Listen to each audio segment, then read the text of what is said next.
Bonjour, je voudrais parler aujourd'hui d'un livre malheureusement non traduit en français qui s'intitule Difendere chi siamo le ragioni dell'identità italiana, un livre de Diego Fusaro paru en 2020. Défendre qui nous sommes, dit Fusaro, et il ajoute les raisons de l'identité italienne.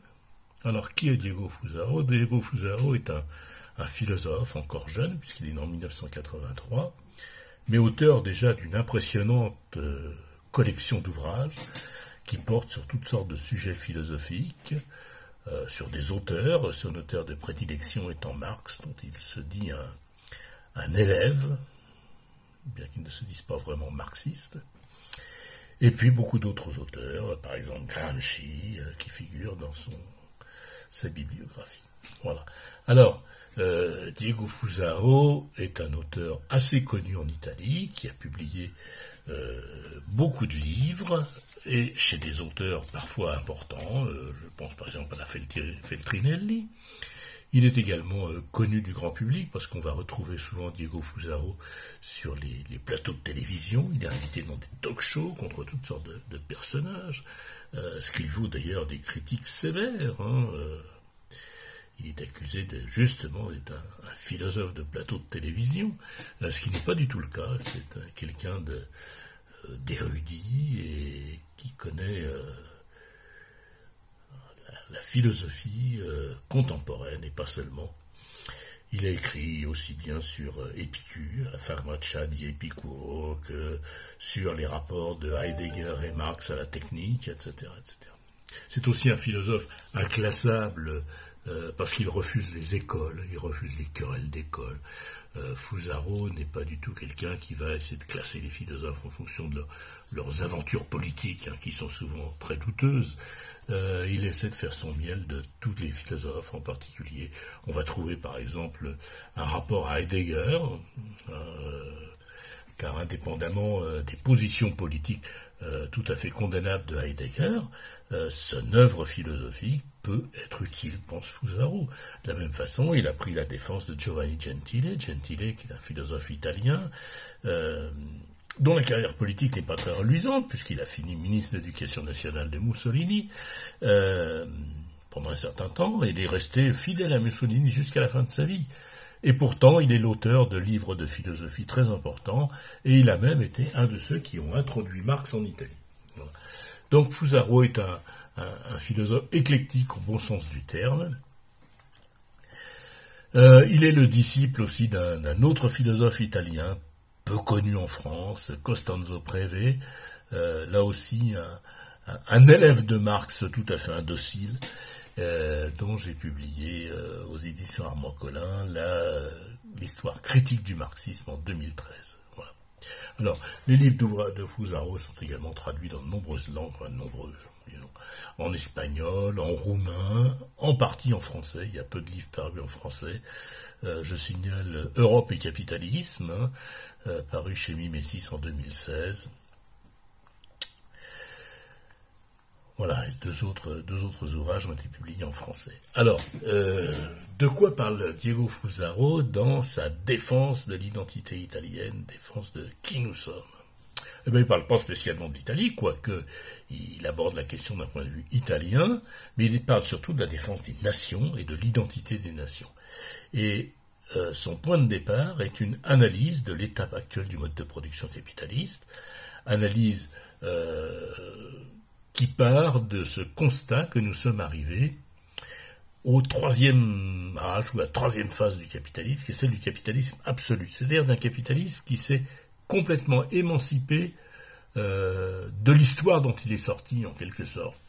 Ce capitalisme absolu est le capitalisme qui finit par détruire les classes sociales à l'ancienne. De ce point de vue-là, il réalise à sa manière le pronostic de Marx.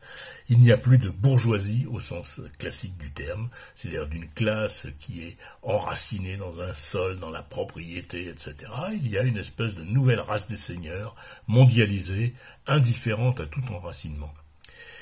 Cette nouvelle race des seigneurs, elle domine une nouvelle plèbe, Fusaro insiste sur ce thème. Il l'appelle également un précariat, pour le distinguer du prolétariat. Pourquoi? Parce qu'il s'agit d'une classe sociale de gens qui sont sans lien les uns avec les autres, hein, qui n'existent plus comme classe pour soi, comme on disait jadis dans le marxisme, et qui sont soumis à l'exploitation sans frein du capital à l'échelle mondiale. Et puis, cette grande masse du précariat fournit aussi la masse des consommateurs, hein, indistinguables les uns des autres. Alors, cette situation, elle produit un capitalisme de l'indifférenciation. Hein. Les individus doivent tous être rabotés, nivelés, passer à la centrifugeuse capitaliste. Et cette centrifugeuse capitaliste, elle rend des individus indistinguables. Voilà, indiscernable. Et c'est ce principe d'indiscernabilité des individus, qui paraît très contradictoire, parce que l'individualisme, c'est l'affirmation de l'individu, eh bien, Fusaro dit non, il n'y a pas du tout d'affirmation de l'individualisme, mais au contraire, une négation de l'individu, car ce qui domine, c'est l'ère du neutre. Et là, évidemment, il fait allusion à toutes les discussions sur la théorie du genre, l'ère du neutre, et le goût de la mêmeté, l'amour du même, comme idéologie dominante de notre époque. Voilà. Alors, cette situation qui détruit toute communauté humaine, hein, il a consacré aussi, comme je l'ai dit, un livre à la famille, hein, Il Nuovo Ordine Erotico, qui est un livre consacré à la défense du couple, par exemple, eh bien, il s'agit de comprendre comment nous pouvons aujourd'hui résister à cette machine à broyer les communautés humaines qu'est le capitalisme mondialisé.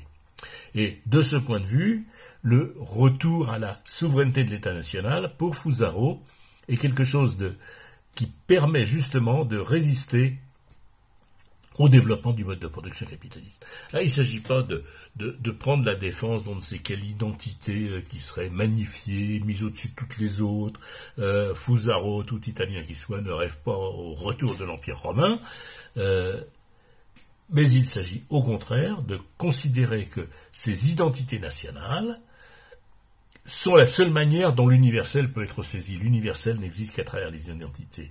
Et au fond, broyer toutes ces identités nationales, c'est non pas réaliser l'universel, c'est réaliser l'abstraction qui est le propre du mode de production capitaliste. Alors, prendre appui sur la nation comme moyen de résister à la mondialisation capitaliste, ça suppose peut-être une certaine nostalgie, et Fusaro l'assume, hein. Il cite ici Pasolini, qui considère que l'amour du passé, l'amour de la tradition est son véritable amour, hein, dans un de ses poèmes. Alors, cet amour du passé, cet amour de la tradition, il est là pour donner chair, en quelque sorte, à la résistance au mode de production capitaliste. Voilà. Et Fusaro donne deux figures de la résistance, deux figures de ce qui est la possibilité d'une issue à notre situation. La première, c'est la figure de Spartacus, évidemment. Spartacus, le héros des esclaves contre les maîtres, hein, contre la race des seigneurs. Et puis deuxièmement, plus inattendu, il cite Télémaque, le fils d'Ulysse, qui part à la recherche de son père, parce qu'il part à la recherche de l'identité face à l'anomie qui menace le royaume d'Ithaque en l'absence d'Ulysse. Et le retour du père, c'est le retour de la loi, le retour d'une certaine identité et d'une certaine manière de vivre et d'être encore aujourd'hui. Et je crois que ces deux figures de Spartacus et Télémaque pourraient être deux bonnes figures pour notre avenir.